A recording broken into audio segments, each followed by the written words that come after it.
Hey, what's up, guys? It's Justin again with Diamond King Baseball Training. Wanted to put together another video for you.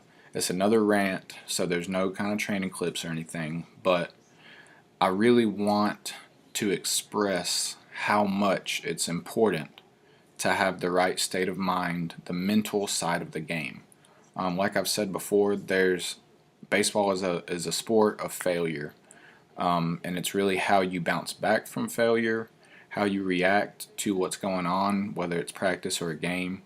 And it's so much of that truly matters. I could probably make a good argument that the mental side is more important than your physical skills.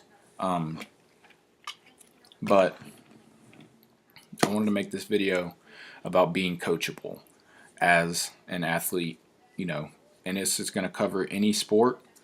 But this is a baseball channel, baseball training channel, so I'm talking about baseball. So what is being coachable? So that is really just being able to take constructive criticism from your coach. If they're telling you that you're doing something and you should try this, you buying into that. And what I mean by buying in is believing what they're saying. If you really don't believe them, if you think, oh, he's full of crap, he don't know what he's talking about, that's not being coachable. So you have to buy into what they're saying. So if you're pitching and your coach is saying, hey, when you're coming at me to throw, you're flying open and it's causing your arm to drag, and you're throwing maybe a lot of high misses, you're missing high. If you think that he doesn't know what he's talking about and you're like, oh, he's full of crap, I'm just going to keep doing me, that's not being coachable, and most likely I bet you're going to keep flying open and throwing high or throwing more to your arm side, because like I've said before, baseball is all about timing, and when you fly open, if you're pitching, that's going to mess up the timing of your release. Your arm isn't going to be out front like you want to be when you're releasing. You're going to kind of come here and your arm might swing out a little wide, or you might swing a little low, and that's going to either make you throw high or make you miss to your arm side. So being coachable is immediately trying whatever they're asking you to do. I do a lot of hitting lessons, private lessons on the side, and I have some guys that are very coachable. I have some guys that are not. And you see the most improvements with the people that are coachable. Not saying that I know everything, I'm not claiming to, but I feel like I have a good bit of knowledge. And in my experience of trying to help guys hit better, I have not worked with a guy and not gotten improvement out of them. And that's just because I try to keep it simple. Most of the kids I work with are younger, anywhere from, I've done 8 to maybe 13, 14-year-olds. So, I mean, they're young. And I try to keep things simple. That's the biggest thing that I see kids doing.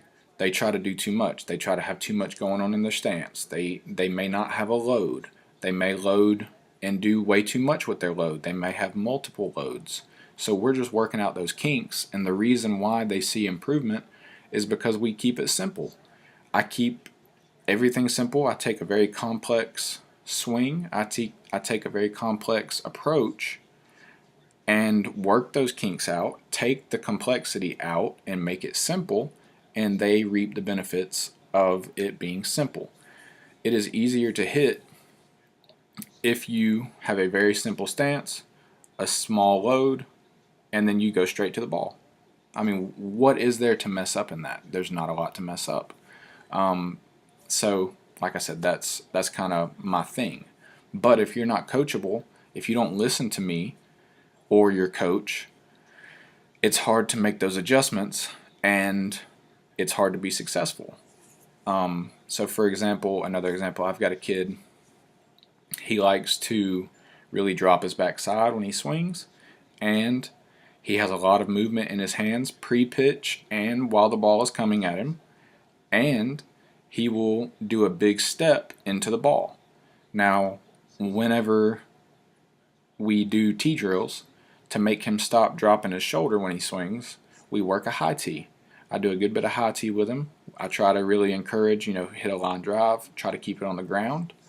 And if you practice that enough, whenever the ball starts coming to you, whether I'm front tossing or throwing batting practice over the top, because we worked so much on that high tee and trying to drive down and through it, I see a lot more line drives and hard ground balls, which translates into base hits. Pop-ups do not. So that aspect of it, they're coachable. Now, that is kind of more the drill doing what it's supposed to do. I'm not asking him to change anything. I'm just changing where the ball is at, and it's forcing that, and it's doing a little muscle memory, all that good stuff. Now, the coachable aspect is when I'm asking him to not do so much. Don't have all this crazy movement. If you're doing all of this and then the ball is coming and you're still doing it, then you try to load and swing really quick, you can't be successful that way. So that's a very simple thing. I'm like, look, you got a lot of movement. Why don't you try settling down? Let's make it less noisy. Don't do too much. And he'll try it a couple times, hit a couple ropes, and then creeps back into I'm going to do me and do whatever I want to do. And then we get a lot of whiffs, a lot of not solid contact, and it goes from there. So that's just an example of it that I wanted to let you guys know. If you're coachable and you're willing to listen to your coaches, try some different things, it's going to feel uncomfortable trying something different. I mean, I understand that. I've been there. I'm not trying to make a million changes by any means, but I'm trying to make small changes that are going to pay big dividends for you. So just keep that in mind, guys. Be coachable. Everybody wants to work with kids that are coachable. If you're coachable and you listen to your coaches, the sky is the limit. If you're willing to take that constructive criticism and then apply it to try to make yourself better, the sky is the limit. Because what you can start doing is work out those kinks so that you're very fundamentally sound, and then you can start attacking other weak points to make yourself better. Look at Mike Trout, for example. I've been watching him the last few years. I mean, everybody has. He's a phenom. He's amazing. He's a stud. He's super young, right? Well, one of the big things that people have been talking about him is that he was already good at all 5 areas, 5 tools. He could hit for power. He could hit for average. He's fast. He's got the fielding, and he can throw, right? He's got them all covered. All the fundamentals covered. He's amazing at each and every one of them. What he's done over the past few years is he started to limit his strikeouts. He already didn't strike out a lot, but because he is so good and fundamentally sound, he's covered all the bases. Now he's able to pinpoint that, and now he's working on that. And now he's still hitting for power, he's still hitting for average, and he's striking out less and less every year, which in turn, that's making him walk a little bit more every year. That on-base percentage is going up, meaning he's getting on base way more often. Then he's on base, what does he do? He steals bases. He's super fast. He gets in scoring position, scores a ton of runs. So that is a perfect example. If you guys want to look at someone who can humble theirself, who is already at the top of their game, and they're still coachable, they're still willing to put in that work, they're not happy with the level of success where they're at, that is what I'm talking about. So if you guys don't believe me, y'all go look up some Mike Trout stuff. Look him up. Look up some stats and see what he's been doing since he came into the league and now. That's not by accident. That is by being coachable. So y'all have a great day. Try to really take this to heart because it's good stuff. Trust me. From a guy, I'm 26 years old. I haven't played baseball in about 3 years. And I really truly miss it. And I see things that I did wrong. That's why I'm making these videos.